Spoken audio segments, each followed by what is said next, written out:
Inflammation is the enemy of the body. This is a pretty huge thing that I think we often overlook.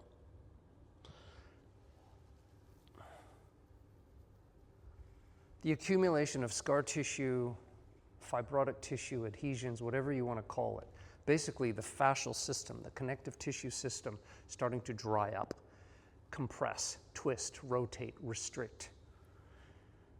We accept this as age. I don't buy it. I never did.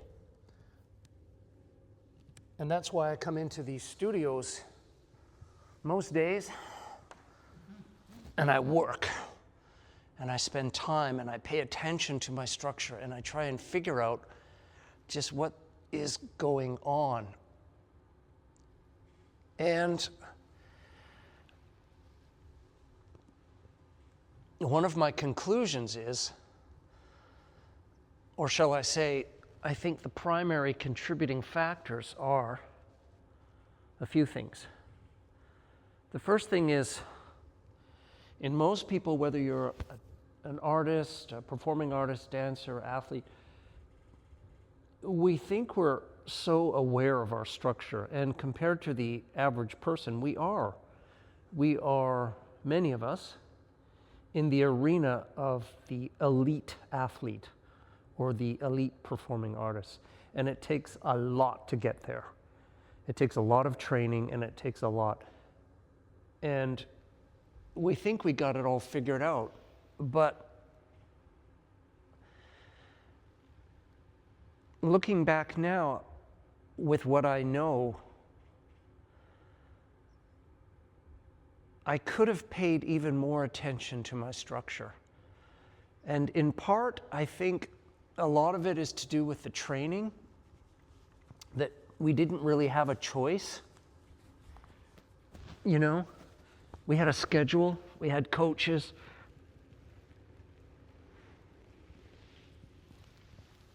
We had class, we had rehearsal, we had performances, things we had to really keep up with. And you had to perform, you know, and that takes a toll on the body. And sometimes you're often tired, you're in pain. Too bad, you just have to do it. Because if you don't, if you take too many days off or you start slacking or showing signs that you can't handle the choreography, well, you're going to be replaced. And that is essentially suicide for a dancer. That means that the second cast or the alternate cast is going to take the role, and future pieces, they're going to have their eye on you much more keenly and say, is this person reliable? Are we going to be able to rely on this person, or are they going to, you know, peter out or, you know, back out because they're injured and they can't handle the work? That's a tremendous stress on us dancers, all of us. Principals, corps de ballet, it doesn't matter. We all have a certain level of stress we have to deal with.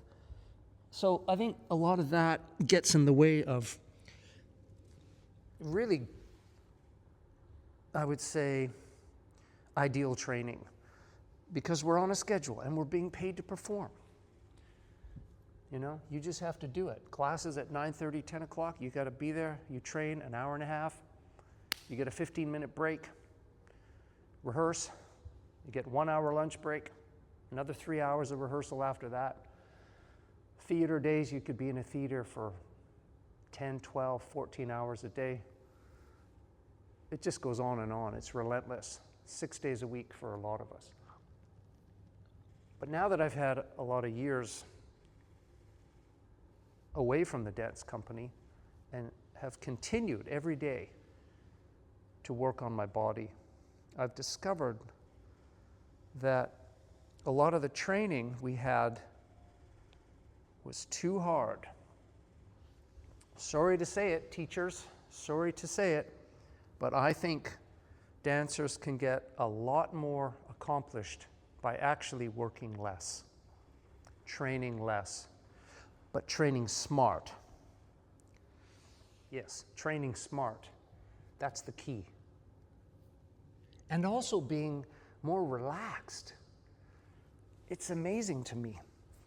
And I'm going to demonstrate in a moment. But just approaching the work in a more relaxed manner and not stressing so much the musculature and the connective tissue to do the movement. I mean, I could talk for hours about those more finite mechanics of the structure and how to achieve movement so beautifully without straining. But this video is short, so I'll try to stick to the basics.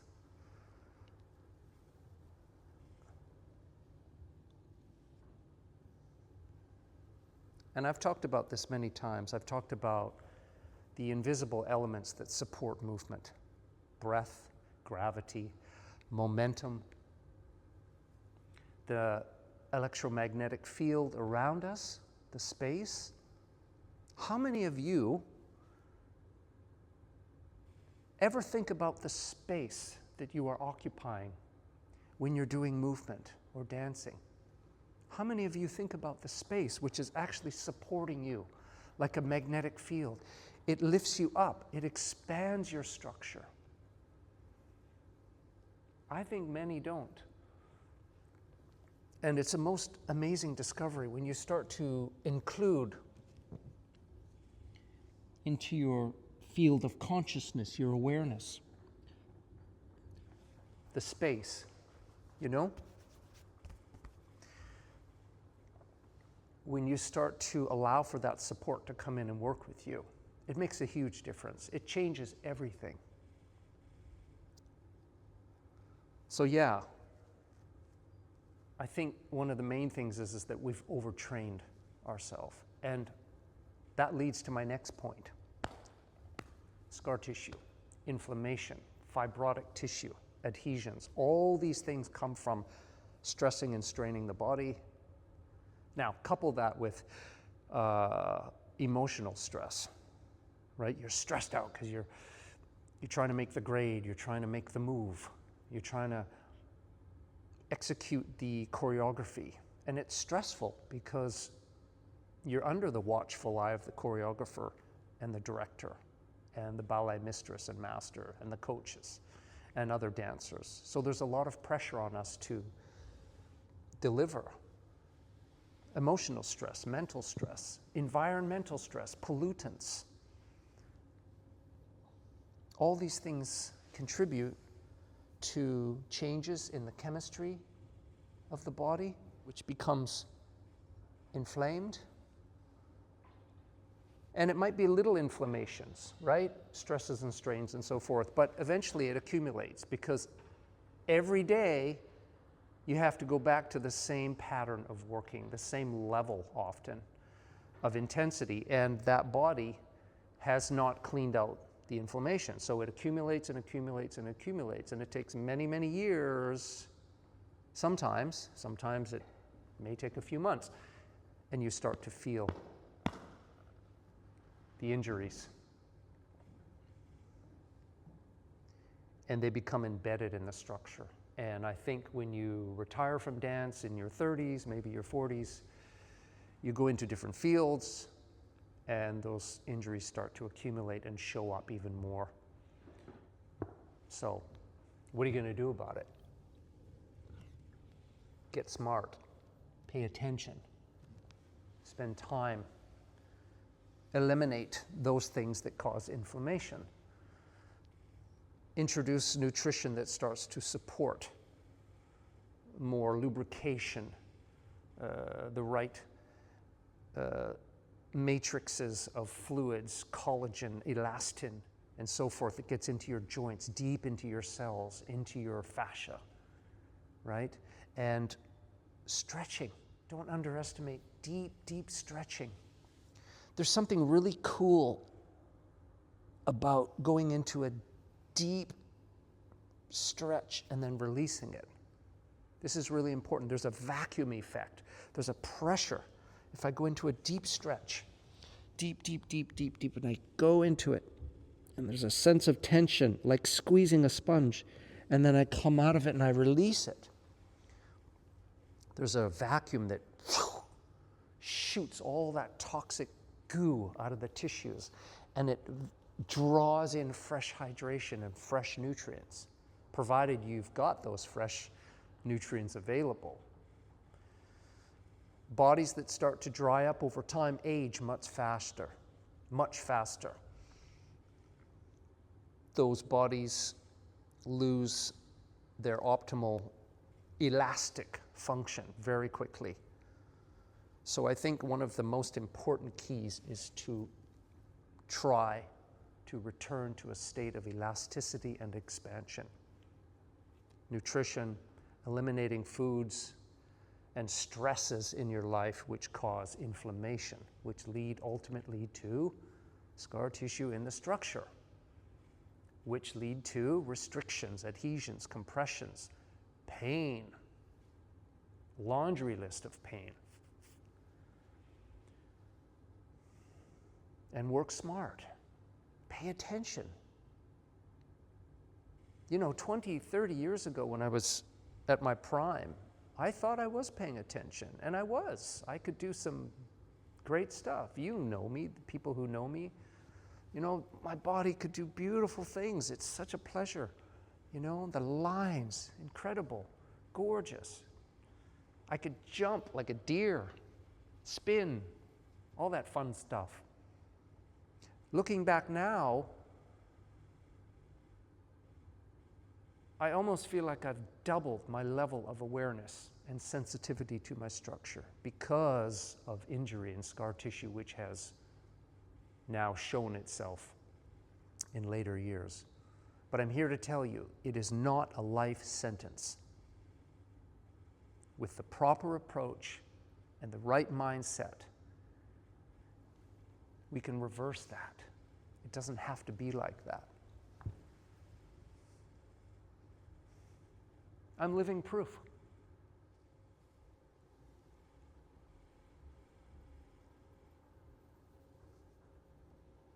It's like when you think about going into those deep spirals and those deep spaces in the structure, those are the areas that got neglected.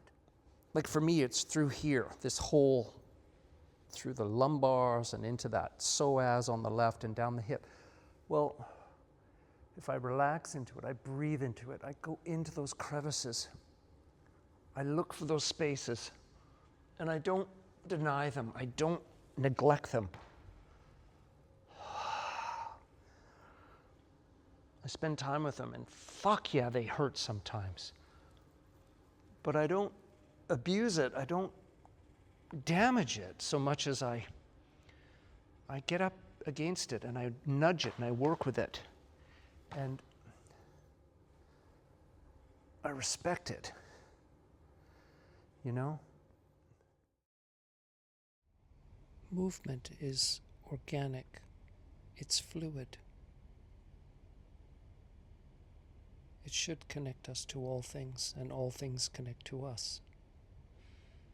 Let me demonstrate a simple movement in dance and how we use the mechanisms of the body properly. It's like when you lift a leg. Now you can choose to lift that leg by thinking about the obvious, which is the leg lifting. Then you completely neglect your supporting leg. See, I'm not stable because I'm thinking about this. You don't want to do that. The first thing you want to do is thinking about the supporting leg going down, connecting like tree roots, and then the up. And then you want to think about the out. And then you want to think about the front and back, the expansion. So the leg lifts as a result of the leg going down. This leg is completely secondary. It's an expression limb, right? We call it the working leg. But if you don't have that supporting leg, see? All kinds of things come into play. Where's my tension? Am I holding tension up here? So if you think about even a movement like supporting leg and working leg, well, you want to start with going down through the leg and coming up through the crown. Ground and sky. And then you need to think about the space. The working leg is secondary to the whole equation. It has to be placed and it has to express, right? But it's not where you put the effort. But you would think, according to physics, when you lift that leg, there's effort in that leg. There is, but it's minimal.